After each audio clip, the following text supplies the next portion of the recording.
Yes, sir. Okay.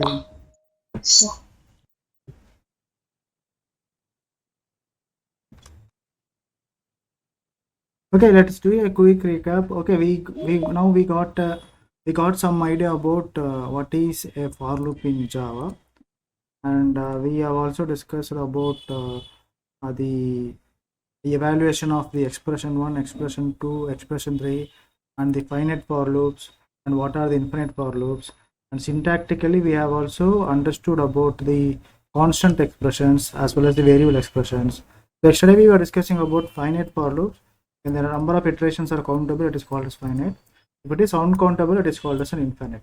Again, we have also seen about the constant expression and the variable expression, and how the compiler will treat the for loop when you place the constant expression, and how it is going to treat the for loop when you place the variable expression. So many examples we have discussed yesterday, right? So having said that, today we will start a new topic which is called as what? The nested for loops in Java. Okay, the nested for loops in Java. So when I say nested for loop, it is like when you place a for loop within another for loop, right? That is called as what? That is called as the nested for loop.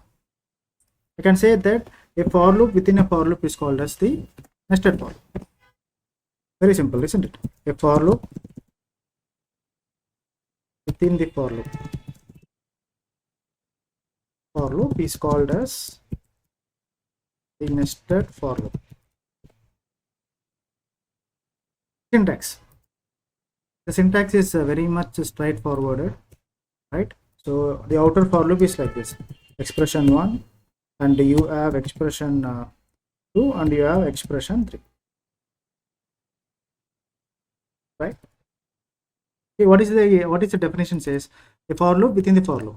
You place another for loop inside the for loop. You are going to place what? You are going to place another for loop inside the for loop. Okay. Then you call it as what? You call this as the nested for loop.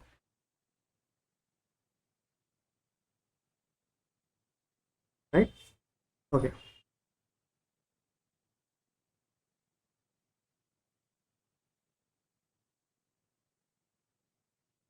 Now this is the nested for loop. I can also say that the for loop that is inside another for loop is called as the inner for loop.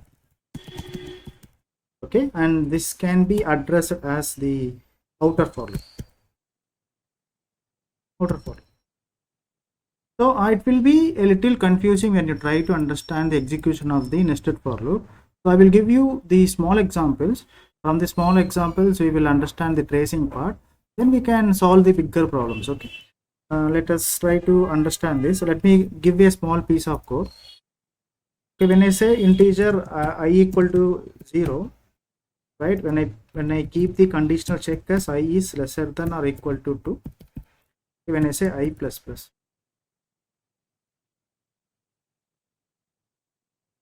Right?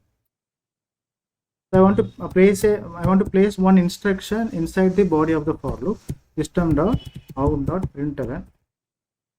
Okay, so let me take it as I. So now just tell me, okay, or just think this as a kind of a kind of warm up. Just answer this to me. What do we get when I execute this? Hello. What is 0, 1, 2. 0, 1, 2 is the answer. Okay, so we are able to answer this now. Okay, but the moment when I place the inner for loop, right? The moment when I place the inner for loop, and instead of I am going to choose another variable which is j. I'm going to choose another variable which is j. I'm going to choose another variable which is j. Right?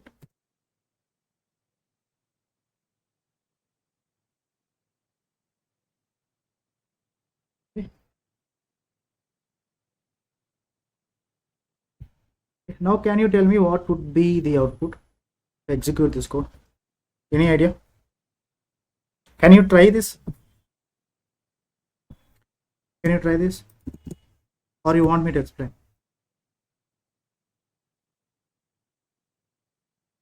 Okay, let me execute this code. Ah. What is someone trying? For every iteration, it will go into the loop and it. Yeah, correct. That's correct. I mean, can you guess the output? Can you guess the output? Okay, let me just execute this. Java C space a dot Java. Okay, Java space. We're getting 0 0 0 1 0 2 1 0 1 1 1 1 2 2 0 2 1 2 2. Right. So why the output is in such a format? Okay, why the output is like this?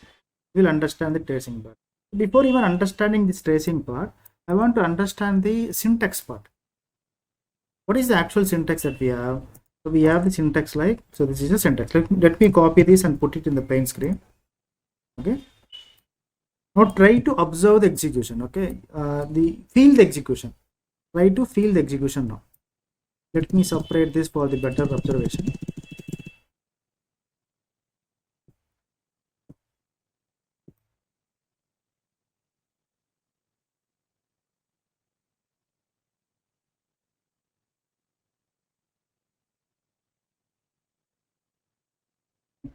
Try to feel the execution.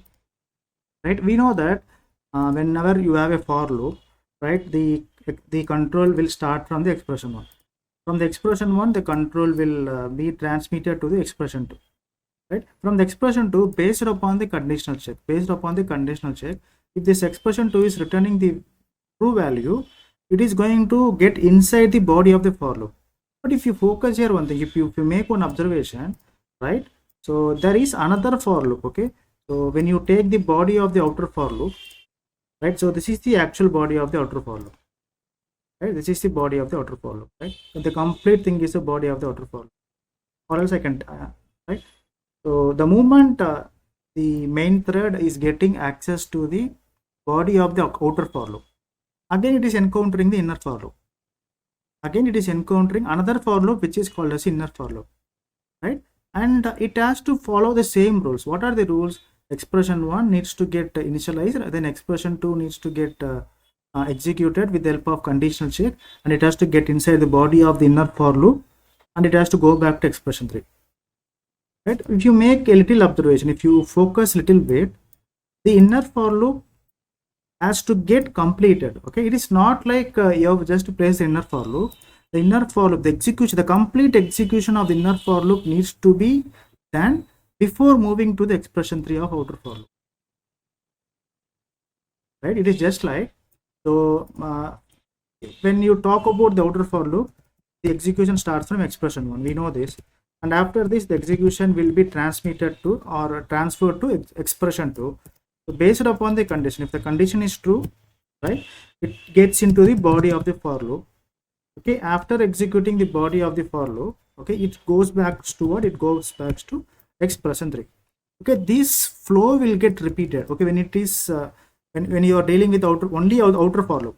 Okay, only one for loop. When you're dealing with only one for loop, this flow gets repeated until the condition gets false.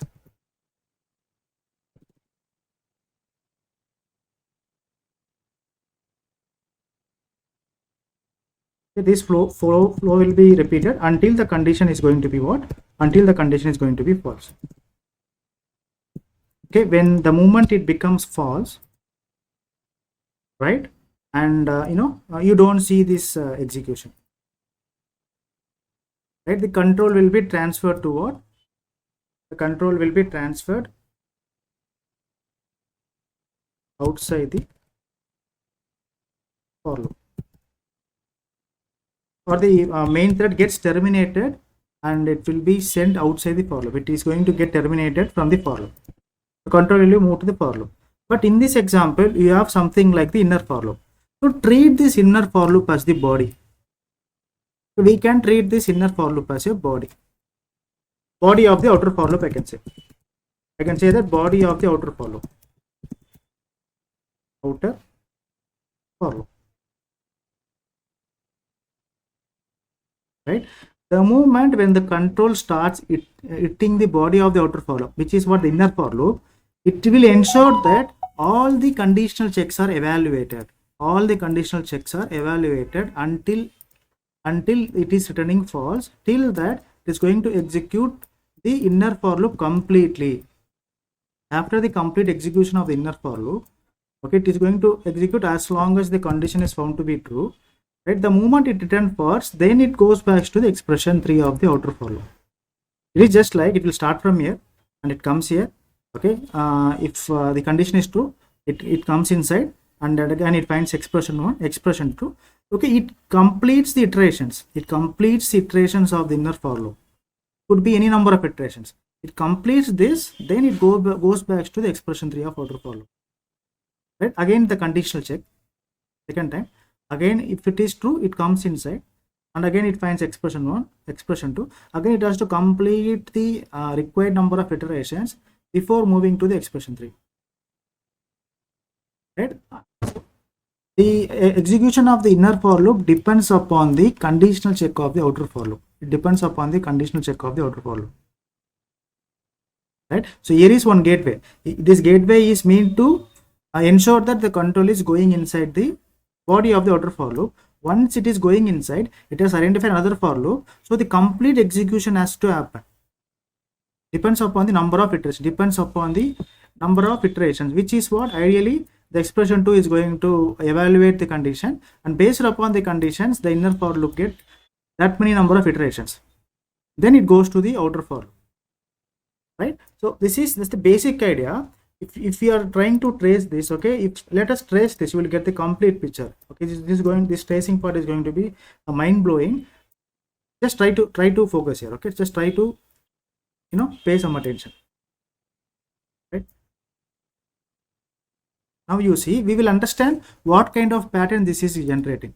It is generating a kind of pattern. If you understand that pattern, then we are good with what? We are also good with the nested for loops.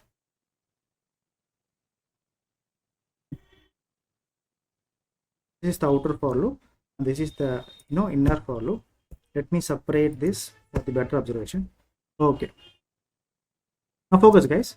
The control will start from the expression 1 of outer for loop. So it says what? The value 0 is getting assigned to the variable.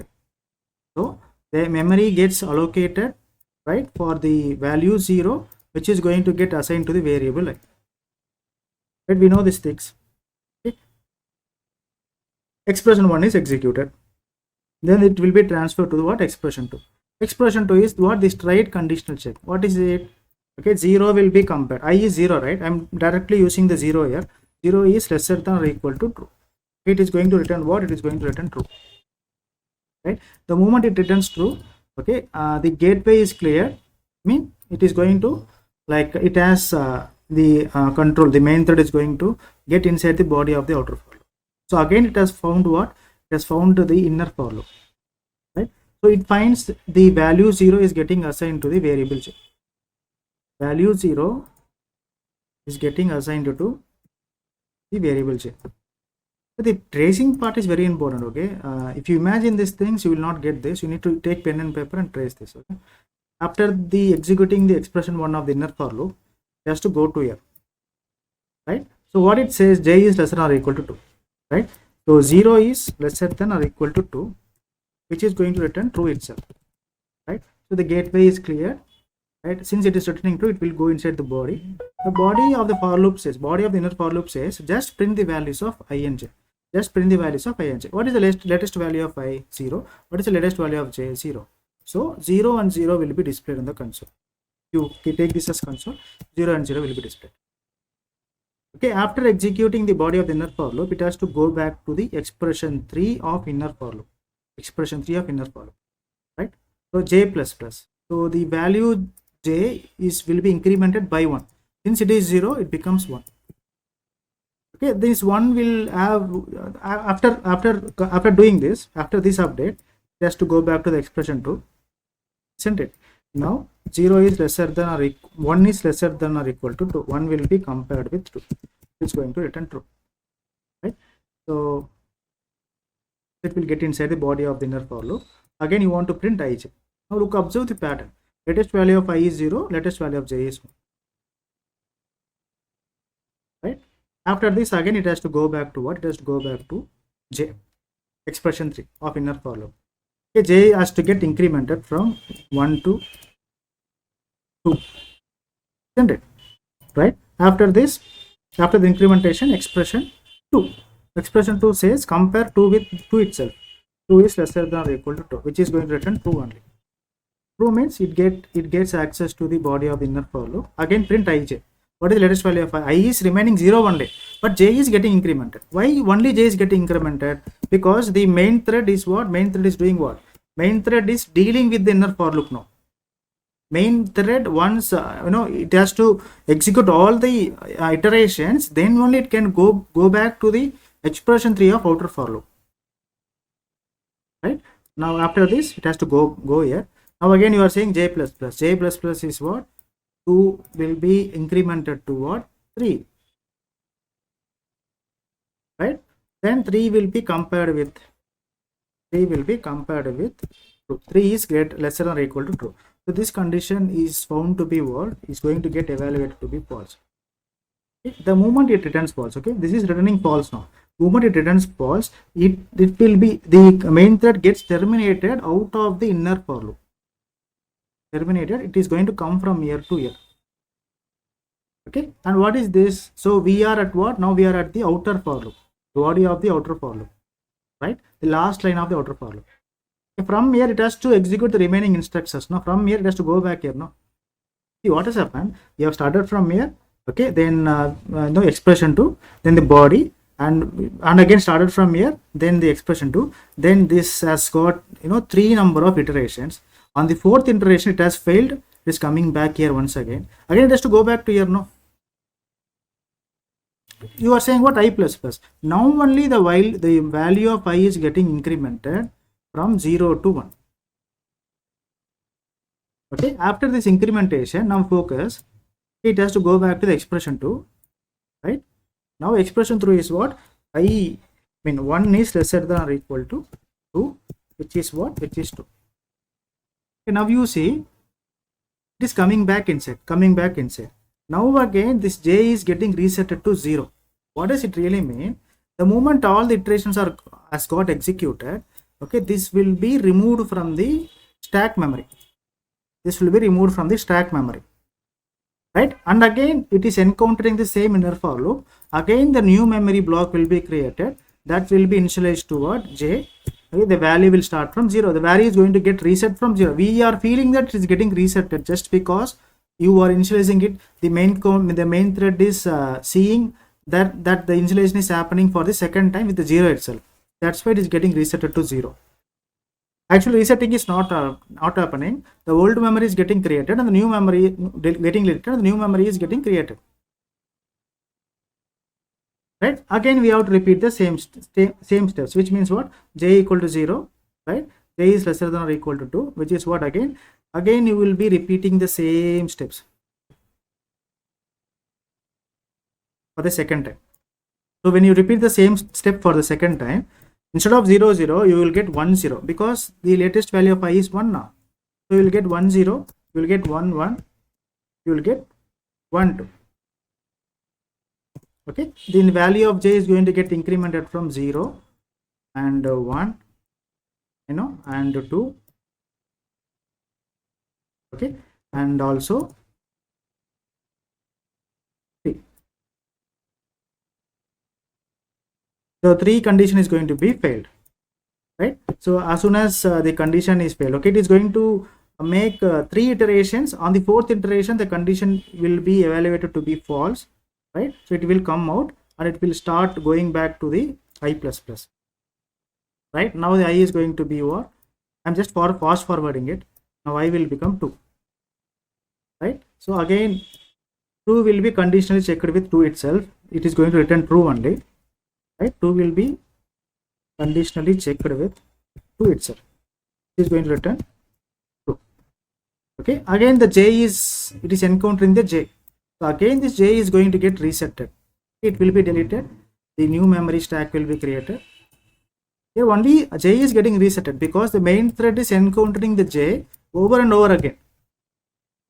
Okay, again the j is getting resetted to 0.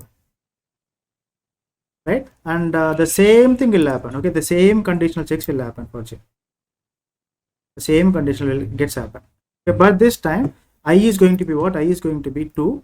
So the j value will be like 1, 2, 2,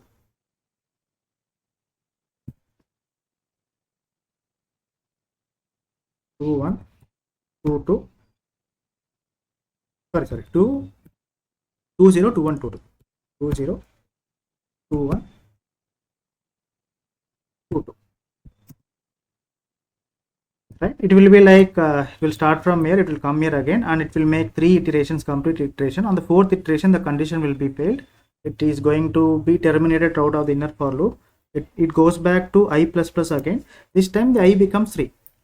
With the moment I becomes 3, okay, it is going to get checked again here. 3 is lesser than or equal to 3. This time see 3 is lesser than or equal to 2. 3 is lesser than or equal to 2. Okay, this time the condition is found to be false. Okay, the main thread will get terminated out of the outer for loop only. Right, so if you look at the control flow, it is starting from here. It is starting from here. Let me remove this. Okay. If you have a nested for loop, it will start from here. Starting from here, okay, and it goes inside the body of the inner for loop. Okay, let me do like this. Body of the inner for loop. So again, it has found what? It has found the inner for loop. Okay, from here it comes here. Okay, and the conditional check will happen. Right. So these 3 statements, okay, it will make the number of iterations as long as the condition is true. As long as the condition is true, it will make number of iterations. The moment the condition is false, okay, this control will be terminated out of the inner for loop. Control will be terminated out of the inner for loop. Okay, again from here it has to go, it has to eat this statement. It has to eat this statement. Okay, again from here it has to eat this. This is how it is. You take the control, this is what happening. It's starting, ideally starting from this place, from the outer for loop, right? Expression 1 is there. Okay, it is checking here. Okay, and it has found inner for loop.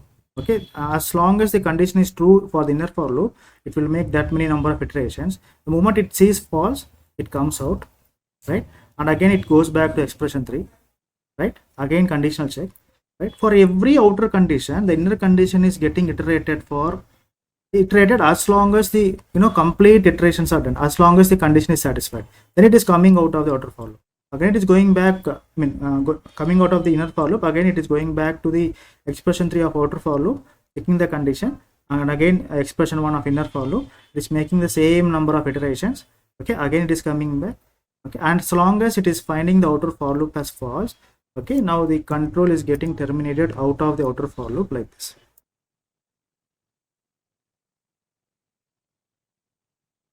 Right, a little bit confusing. Okay, so this is how it works. So when you place a nested for loop inside the outer for loop, when you place a for loop inside the for loop, it is called as nested for loop. Ideally this is how it is going to work. So if you make numbers, if you see, right, if you do one thing for outer for loop, when you say that outer for loop the value of I is 0, okay, and j is getting executed for 3 number of times. Okay, it's for the 0th time it is getting executed, for the 1th time, and for the 2 time. Likewise, if I equal to 1, okay, and the process of j is getting repeated for 3 number of times, like 0, 1, 2, right? Again for j equal to 2, the process of I equal to 2, the j is going to get executed for 3 number of times, 0, 1. So this is the pattern that we can observe. For every one outer iteration, okay, there are 3 inner iterations. Why there are 3 inner iterations? Because the conditional check of the inner iteration is what is found to be 3 trues and 1 false. Right? That's why for all the true condition it is getting executed, and for that 1 false it is coming outside, and again it is hitting back to the expression 3 of outer for loop. Like again for the first value I equal to 0 3 number of times, I equal to 1 3 number of times, I equal to 2 3 number of times. I can say that this is I, this is I, Okay, and this is j. Okay, and this is I, this is j. Okay, and this is I, this is j. J is getting resetted. The memory of J is getting resetted from time to time. First time it is executing 0 1 2. Again second time it is again getting executed from 0 1 and 2, and the third time also it is again getting over 0 1 2. But the outer for loop is getting executed only once. Inner for loop is getting executed as many number of times outer for loop is getting executed. Right? Don't worry. We will start. We will build more insights. Okay. Now just try to answer this. If you can answer this, okay, just don't think much, just answer this. System dot out dot println. Okay, if I say outer here, what will be the output? Can you tell me?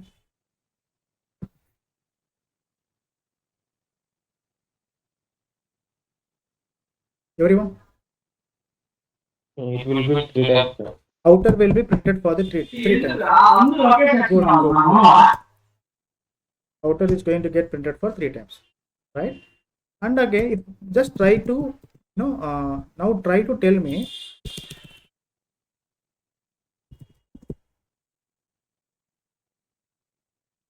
now what would be the answer.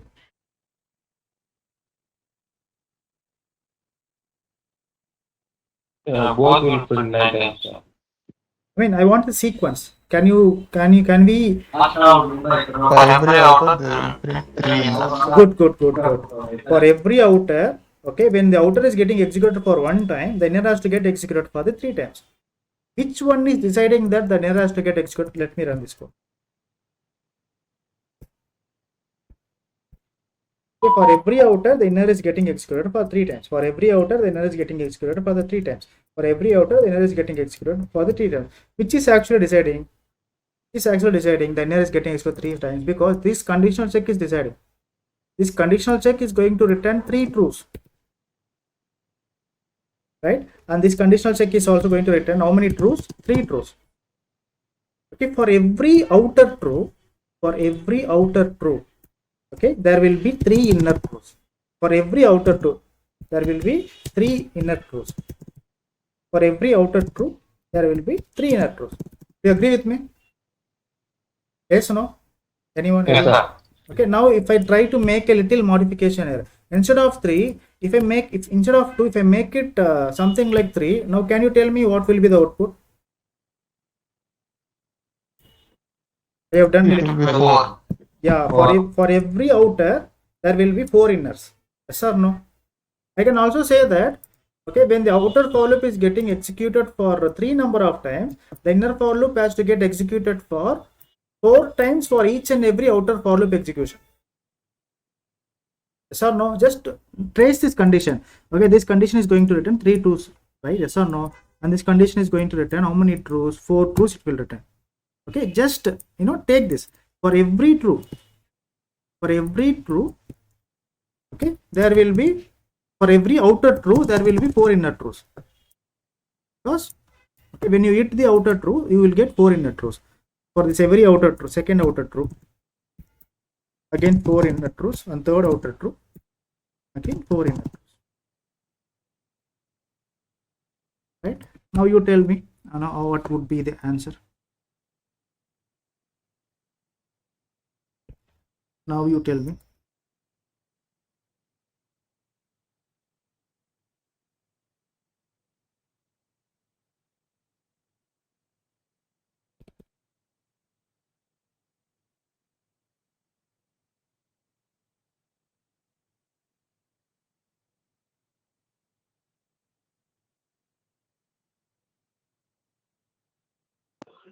Now tell me.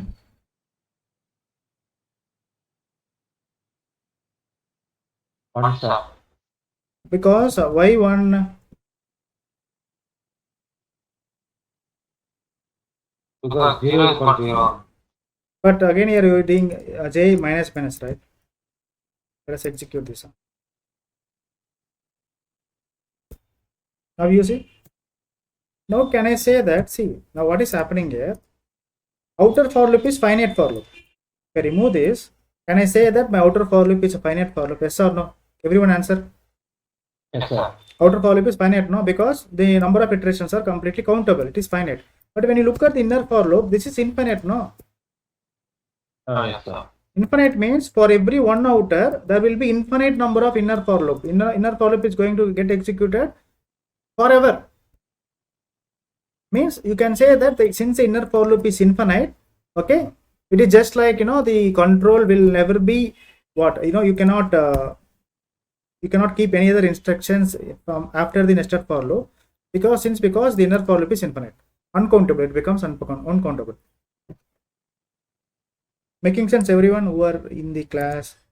Are able to trace everyone? Yes, sir. Teja, Prasanna, Lakshmi. Yes. Okay, now see, we will see. Yes. We will see a few more examples. Okay, now you think and tell me.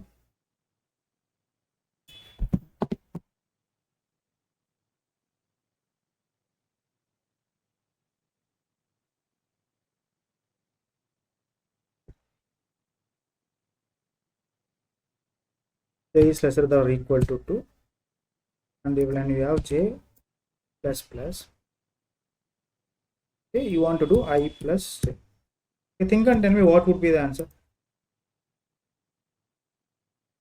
Keep pen and paper next to you. The answering this is going to be very easy only.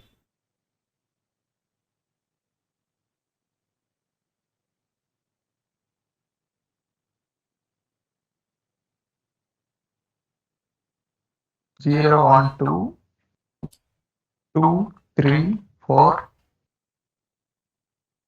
3, 3, 4. Good. 2, 3, 4. Good. Java C space A dot Java space 0, 1, 2. I mean 0, 1, 2. It should be 1, 2, 3, then 2, 3, 4. Good. It's a good try. Very good. Right. So now we are understanding, right? When you place an inner for loop, it is like, for example, when I say that the expression 1 of outer for loop is getting executed for one time. In this scenario, how many times the expression 1 of inner for loop is getting executed? Can you say? 3. But can I also? 3 times. Yeah, correct. Good. But can I also say that, okay, let us trace the outer for loop counts, okay? Expression 1 is for one time. Expression 2 is for how many times? Outer for loop. Just tell me about the outer for loop. How many times expression 2 is getting executed? 4 times, can I say? 3 trues and 1 false. Yes or no? Hello? Yes. 4 times, no? 4 times means 3 trues and 1 false. Okay. What about the expression 3? What about the body? Body of the outer for loop? 3 trues. If the expression 2 is 4 times, the body of the for loop should be was 4 minus 1 time. We have discussed about this in the previous class. So 3 times, can I say? Yes, no? Yes, sir. Because false will not, for the false condition, the control will not get inside, right? So it will be terminated.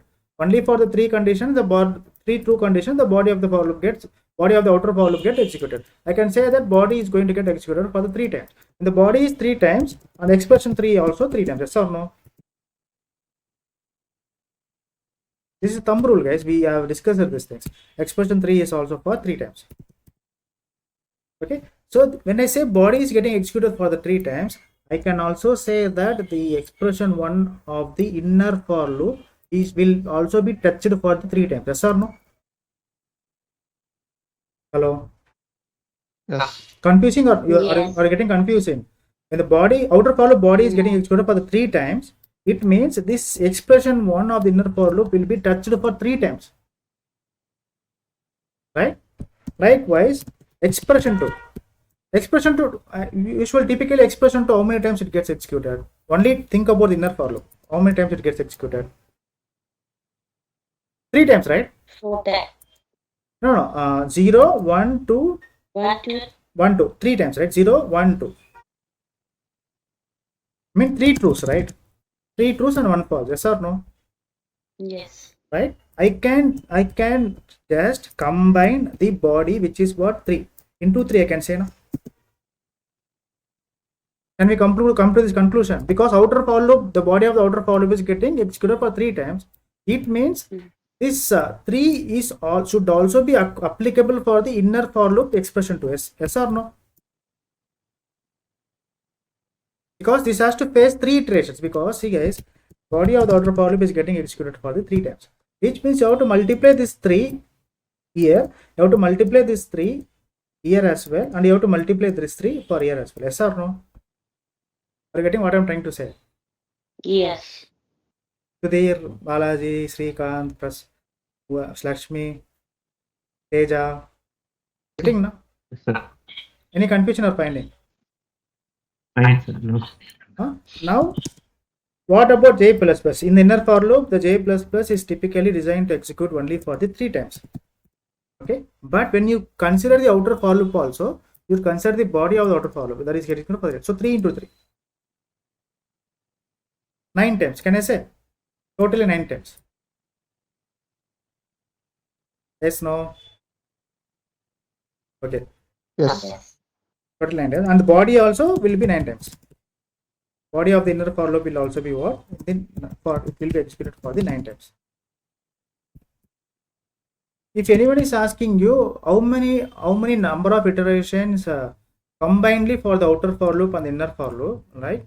And you should include the expression to count of the expression to of outer for loop, and also we should include the count of the expression to of inner for loop. We will just multiply it. That's it.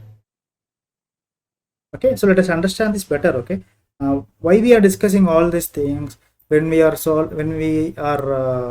we will be solving some problems based upon the particular requirement. So this understanding is necessary. So by looking at this, we have to say, okay, this is going to give it is going to run this many iterations. At least we need to give the count of the iterations. Forget about solving the problem. We should be able to give the count of number of iterations, right? So let me take this in a different way. Let me teach you in a different way. Same thing, but you will not forget this.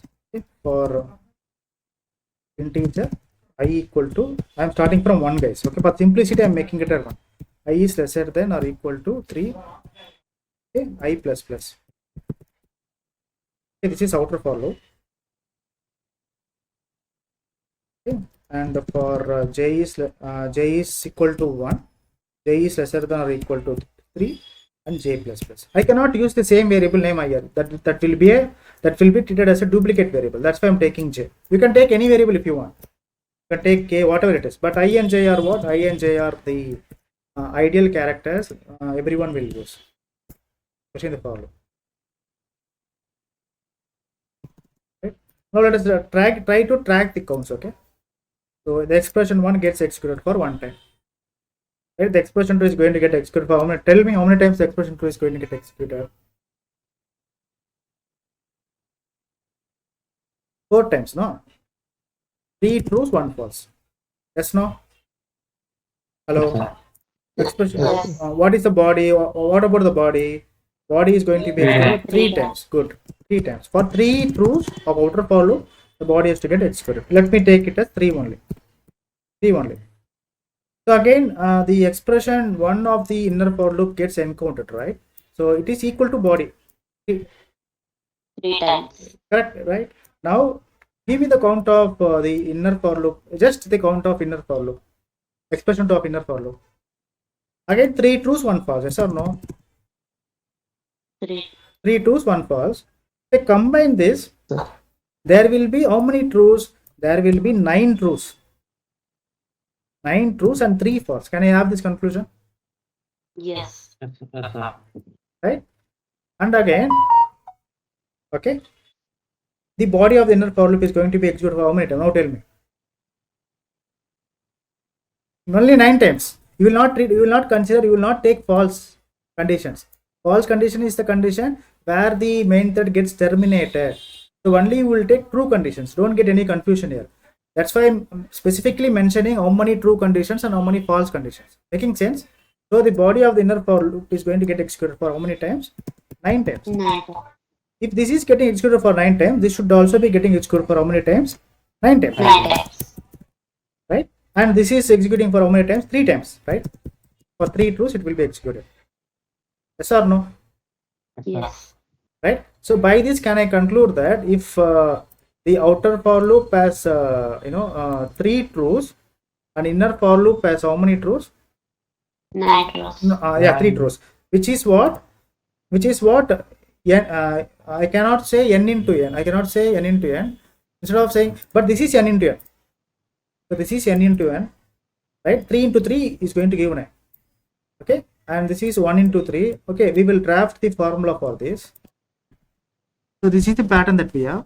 So when I say the outer for loop is getting executed for n plus 1 times, n plus 1 times, I mean the expression 2 of outer for loop is getting executed for n plus 1 times, I can say that the expression 2 of inner for loop is going to get executed for n plus 1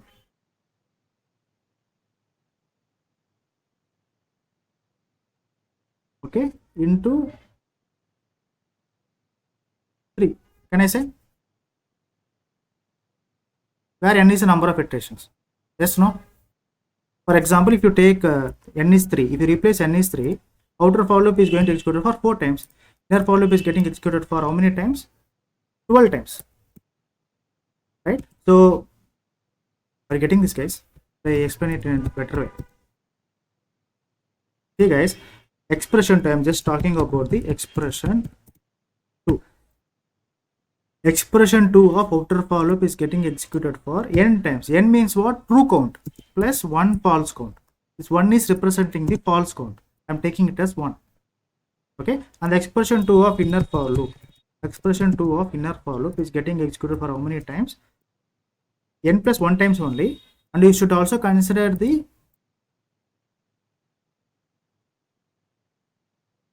you should also consider what?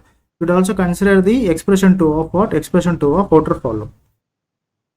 Right? It depends upon, for example, if n equal to 3, for example, if the number of true conditions are 3 here, number of true conditions are 3 here, we will take that 3 and multiply it here. That's it. The number of true conditions are 4 here, you will take that 4 and you will multiply it here.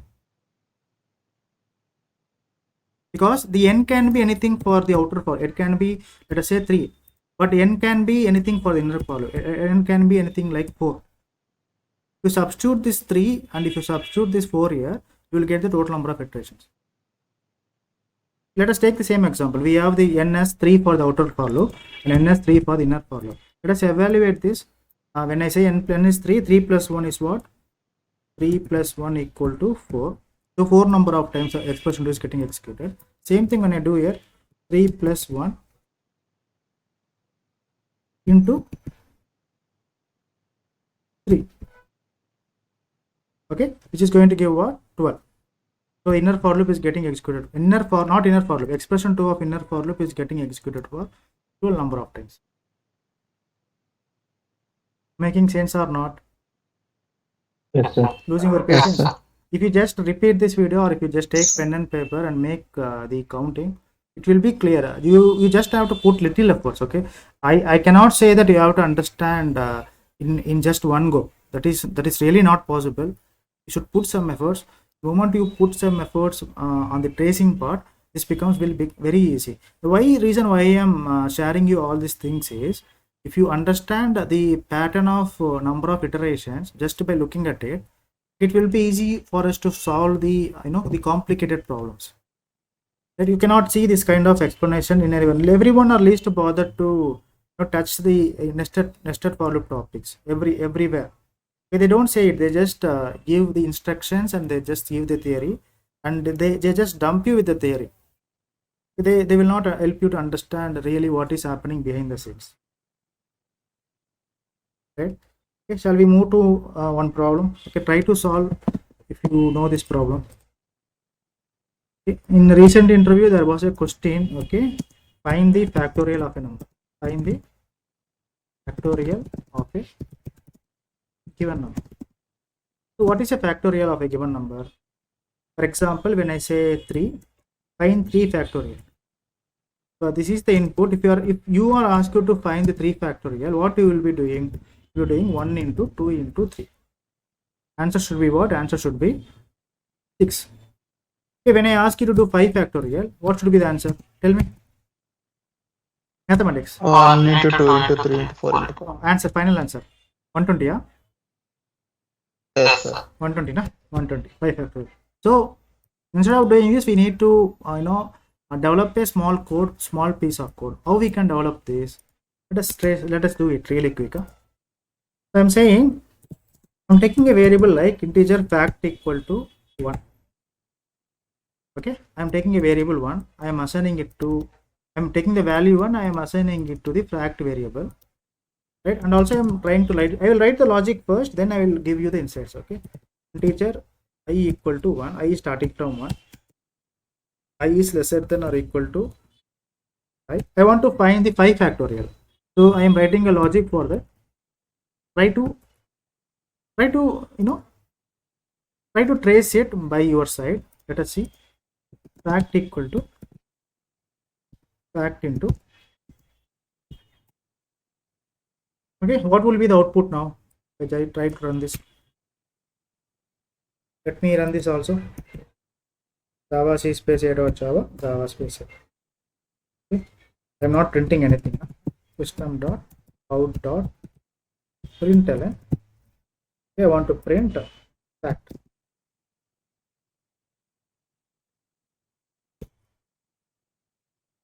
You're getting 120. You want to find the factorial of number 10. I will be replacing replacing the number 10 here. I will be overriding the number 10 here. I will be getting the factorial of number 10. You are getting a big number. Factorial of 3. Let us try to trace it. Factorial of 3. 6. So how it is happening inside the scenes? Okay, let us. The tracing part is going to be very easy. Focus here. Factorial is ideally what? Ideally multiplying the number from the sequence with the same sequence. I mean with the whole number sequence. If you want to find 3 factorial, what you will be doing? Usually you have to do what? You have to ensure that you will starting from 1 into 2 into 3. 1 into 3. Yes. If you want to find 5 factorial, you start from which number? You should start from again 1. Whatever the factorial is, you should always start from 1. Yes or no? 1 into 2 into 3 into 4 into 5. Okay. So if you look at this part, let me take 2 also. 2 factorial means 1 into 2. Every time we are starting with the number 1. Yes or no? Every time we are starting with number 1. So ideally I have a boundary here. Yes or no? I have the control of the boundary. My boundary is going to start from my initial value is going to start from 1. Yes or no? I simply place I equal to 1. So this is done. This is done. We got to know why the expression 1 is I equal to 1. The second thing is, if you see the number, till which number I want to repeat. If I'm choosing 5 factorial, I need to ensure that the last point of the boundary is till 5. Right? If I'm trying to use 2 factorial, till 2. If I'm trying to use 3 factorial, till 3. Yes or no? I got to know the boundary, the starting point and the ending point. The starting point got to know, the ending point also I got to know.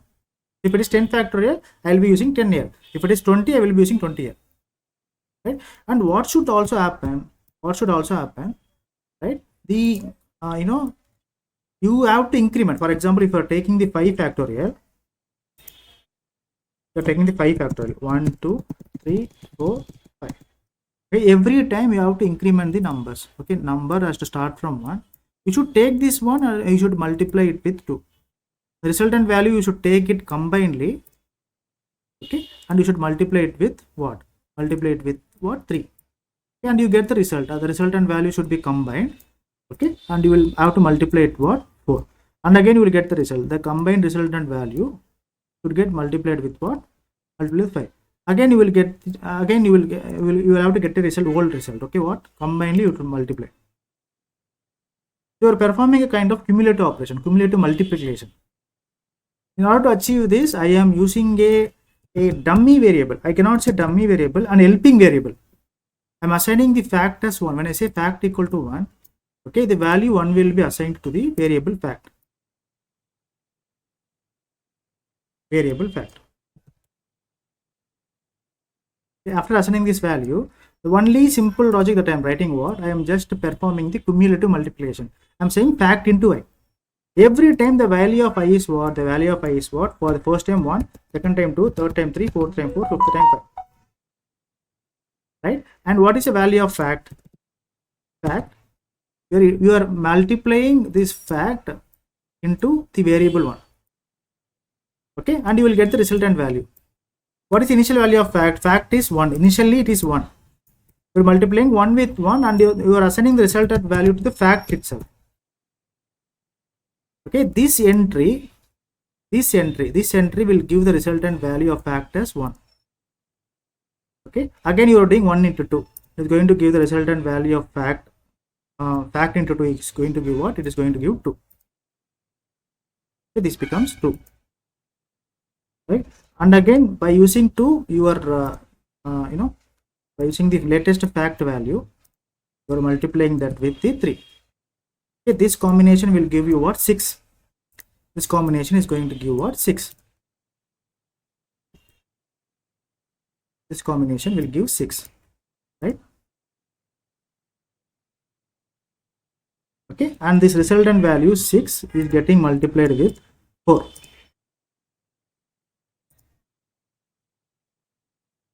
Okay, this combination is going to give what? 6 into 4 is what? 24, right?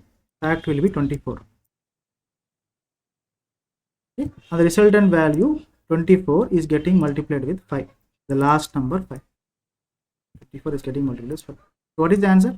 Tell me the answer. 24 into 5 what? 120, no? Yes, no? Hello? Yeah, you are getting this. Yes. How to find the factorial, huh? Right? Just performing the cumulative operation, just making use of what? Making use of the fact variable, which is an helping variable, and you do the multiplication and assign the resultant value to the fact itself. You repeat that process for how many times? The fact number of times. Okay, the value is 3, you repeat it for 3 times. The value is 5, you will repeat that for 5 times. In this example I have taken 5 as an example, so let me give it a 5. If I go back to the code, my code is not a kind of what?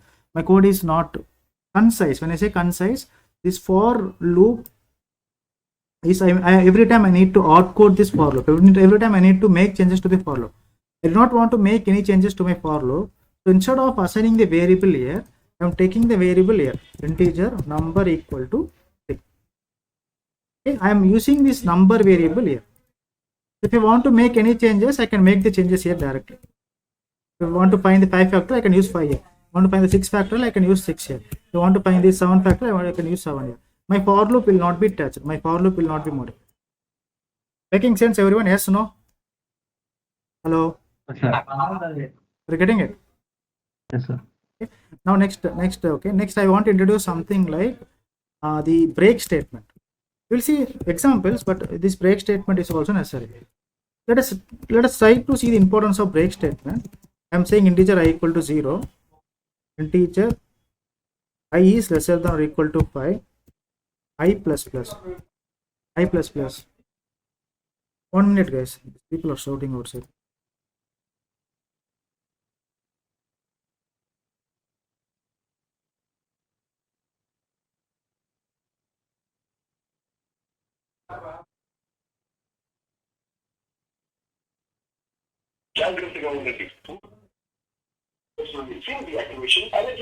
తమ్ముడు కొంచెం sound తగ్గింది. Hello, I'm back, guys.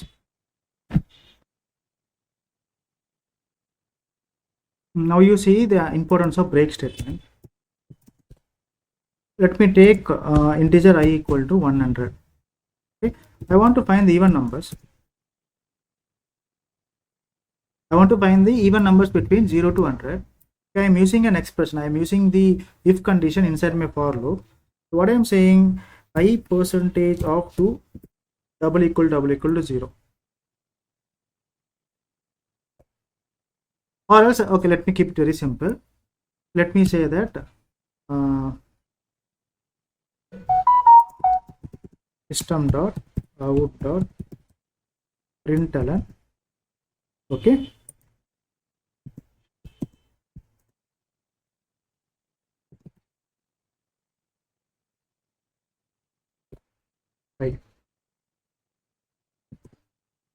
Now, can anyone tell me what would be the answer if I try to execute this code?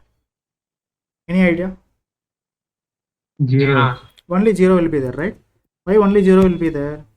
You are not giving a chance for the remaining iteration, correct?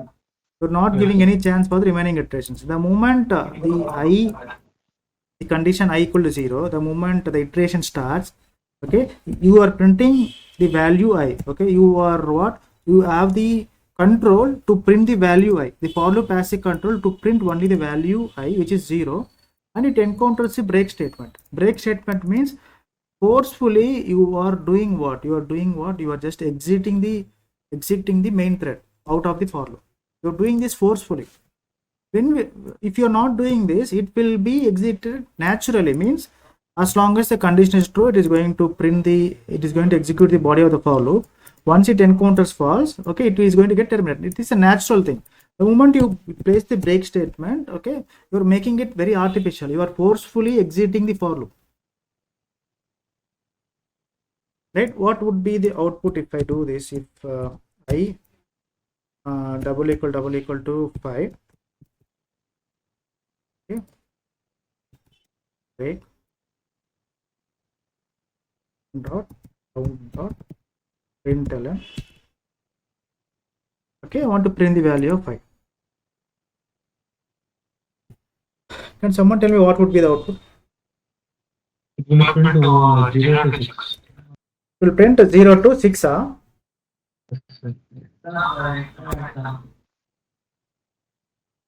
We will print 0 to 5 only. Why? Because see what is happening. So we are just, don't worry about the code. We are trying to understand the importance of break statement, forceful exit. Okay. Now let us trace this really quick. We are running out of time. Okay, this is our code. Okay. The I is starting from 0. Okay, 0 will be printed. Okay, the 0 will be checked upon this if condition. Okay, 0 will be checked upon this condition. 0 is greater than 0 is equal to 5. It is false, right? And again the iteration will be continued. 1. So 1 is also false, right? If condition will evaluate it to be false. 2 is also false. Okay. 3 is also false. Okay. 4 will be printed and 4 is also false. 5 will be printed. Okay. After that you are doing the conditional check. 5 double equal to 5. Right? The condition is found to be true. When it is true, the control will get inside the if block, and if block has a termination statement, the break statement, okay, which is going to ensure that you are doing the forceful termination. The iteration will be stopped here, and the control will be terminated outside what? Outside the for loop. So you are trying to understand about the forceful termination. Break is typically used to do the forceful termination. So why we need to understand this break statement? We will be solving a lot of problems with the help of this break statement also. We'll continue that tomorrow. If you have any doubts today, you can ask me now. If not,